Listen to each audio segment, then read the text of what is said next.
Hey guys, welcome back to Generic Expats. Today I want to dive into something that every expat and digital nomad needs to know about. Buying tech gear when living in Latin America. Whether you're here long-term or short-term like me, living in many different places kind of long-term, you're going to eventually face this dilemma. Should you buy technology from the US and have it sent and imported over? Should you buy it and send it to your friends and family and have them bring it over? Or should you just bite the bullet and buy it locally? Today, I'm going to share my experience of buying an external hard drive, sending it to my mom's house, having her bring it over to me in Costa Rica when I was there, and the challenges that came with it. Spoiler alert, it wasn't pretty. Let's get into it.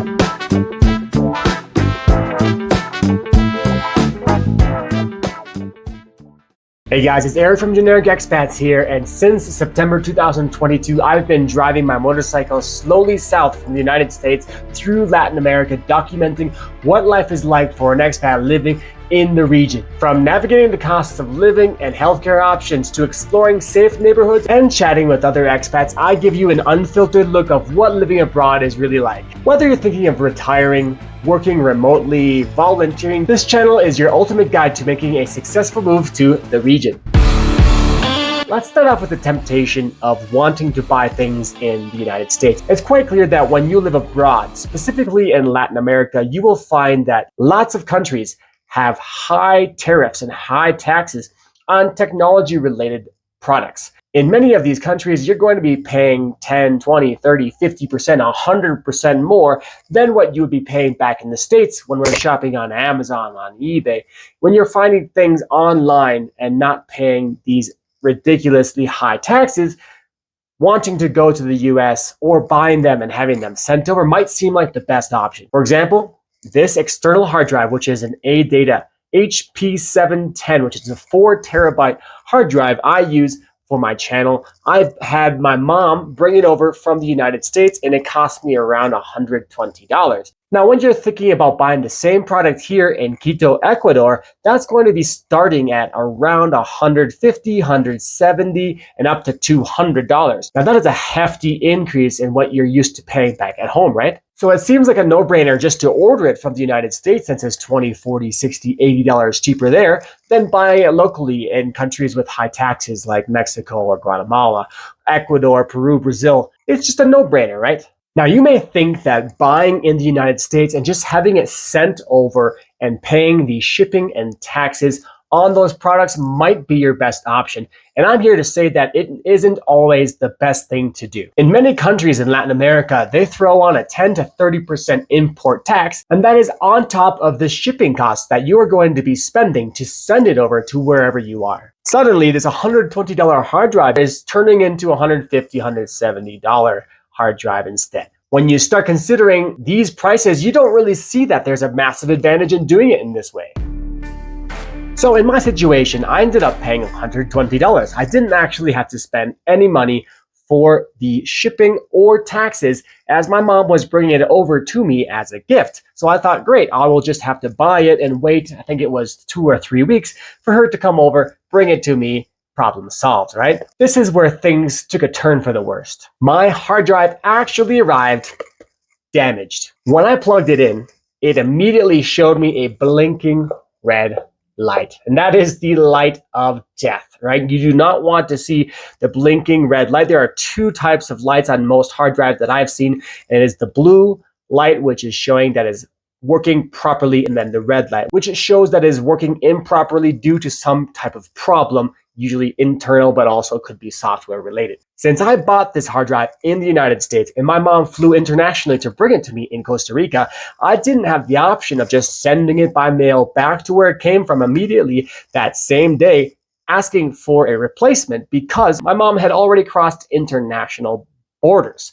She was already in a new country giving it to me, and I didn't think of sending it back with her because I thought, well, perhaps I can fix it myself. There's a way to solve the problem that won't require this, because there will be another whole issue for me to have her bring it back, replace it, and then somehow get it to me wherever I'm going to be in the future. So that was a big issue for me, and I decided, well, maybe I can just fix it myself. Turns out this is now a brick. It is not worth anything, and the technicians I have shown it to have told me, no, this arrived damaged, possibly due to a magnetic type of instrument that was used at the airport, or it just arrived in a certain way where it was already damaged, as the sprockets that are inside this hard drive aren't really spinning properly. They have an error, pretty constant error, which means that it's just not going to ever function properly. There's no way to repair it and make it work again, according to them. As a result, guys, I have been transporting this brick from Costa Rica across the entire country, through Panama, and over into Colombia, and 6 months around Colombia. This has been going everywhere with me, thinking that, okay, I'll just find a place that can repair it and everything will be okay. And now, knowing what I know now, it's kind of a foolish thing to have been so optimistic, but that was what I was thinking. Let's compare buying it in the United States for the $120 that I paid and having my mom bring it over after all of this work that we did on the logistics side of having it sent to her, her bringing it over to me on the airplane and the flights that were bought, all of that logistics. Now let's put that aside and let's think about buying it locally. Here I am now in Quito, Ecuador. The standard rate of this is probably about $30 above the $120 I paid in the United States. And that's the starting price, maybe going up to $200 at the higher levels. Now, what does that mean? Well, if I were to have bought this for $150 or $160, that would have been a $40 markup. However, if I plug it in, see the red dot, I can immediately call or go back or send them a message on WhatsApp. Hey, this product malfunctions, and I will bring it back and get it replaced immediately. Now, that is taking away the risk that I had from buying in the United States, even though the price is quite a bit higher. Here, it's a guaranteed win in terms of having the product work. Now, this brings me to the final idea of when should you buy locally? When should you buy something and have it sent to you, paying for the shipping and import? And when should you just go in person to the United States and buy it yourself? Now, buying locally can be an option depending on what country you are in. Some countries in Latin America don't actually have super high taxes compared to the rest, such as Panama. And I've heard that Paraguay also has pretty low taxes on technology. Whereas if you want to buy them in Brazil, Argentina, some of these other super high tax countries, yeah, that's going to be a complication for you. So ideally, the best time to buy locally is when you know that the price difference from what you're trying to buy, for example, this $120, if I can buy it for $135 or $140, I mean, yeah, it is about 10 to 15% higher. However, having that guarantee that what you're buying can be replaced and it's not going to set you back hundreds of dollars without any recourse, you're just going to have a brick that you basically have to throw away. This is going to be your best option when the price difference is not that high, as well as when there is a lot of that particular product. Usually there's going to be a lot more demand for it, a lot more competition, therefore the prices are going to be lower. Of course, if you're living outside of Latin America, I lived in Asia for a long time, the prices of things are very, very good in Asia, so you probably don't even want to even think about importing from the US, because actually in Asia you'll find really competitive, really low cost prices on many of the technology items there as well. Since a lot of them are produced there, it's going to be your best option in that region.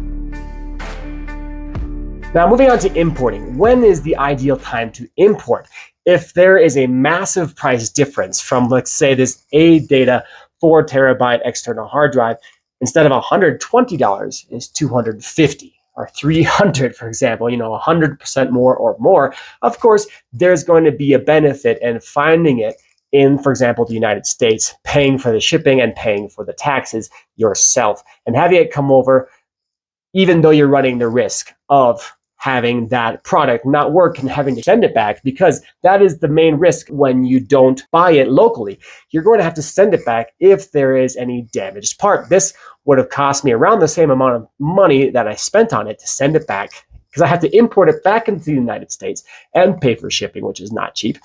And that's just going to make the entire experience super difficult if you have a damaged item. However, if it's double or triple the original cost, maybe it's worth the risk. So that might be your best ideal time to have something imported. Now, the best ideal situation is if you already have a house back in the United States, or you have family or friends, and you go back occasionally and you want to do all of your high cost shopping needs when you go back. That is by far the ideal situation. If you're going back for a month or 2 weeks, whatever it might be, and have all of these products, if you're buying them online and have them shipped to your friends or your family, you can go immediately to check out the products, make sure they are working properly, and send everything back that isn't working immediately. So not having any of this risk of not being able to send it to where it came from because you were sent basically a damaged product. It's not worth anything. That's going to be your ideal situation. Buying laptops, buying technology like the external hard drive. I mean, buying, for example, for me, I bought some microphones, buying things that are the high cost technology items. Basically having them all gathered together for you is going to be the ideal situation. Or if you go back and you spend longer periods of time, you can always buy stuff at the stores and make sure to test it on the spot. That might be for people that are staying for months instead of coming back for a couple of weeks. If you're back for a couple of weeks, you probably don't want to spend most of your time just shopping, trying to find products that you want. It's probably easier just when you're in your expat life, wherever that might be, maybe in Latin America and Ecuador, where I am now. You can just online be investigating, researching, putting all your time and effort into that, having it sent. You can even have friends and family perhaps test it for you if you want, if you trust them.